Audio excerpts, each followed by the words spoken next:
శుభాకాంక్షలు. నేను ఈరోజు మీ భక్తిని మెచ్చి శ్రీరాముగా అయోధ్య నుంచి ఇక్కడికి కదలి వచ్చాను. మహారాజువైన దశరథకి, మహారాణివైన కౌసల్యాకి యుగంలో శుక్లపక్షంలో చైత్ర మాసములో 5114 సంవత్సరము క్రీస్తు పూర్వంలో మధ్యం 12 నుంచి 1 గంట లోపల జ్యేష్ఠ పురుషుడుగా అయోధ్యను జన్మించాను.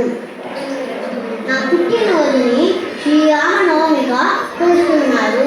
నా ధర్మపత్ని పేరు సీతాదేవి. నా పిల్లల పేరు లవ, కుష.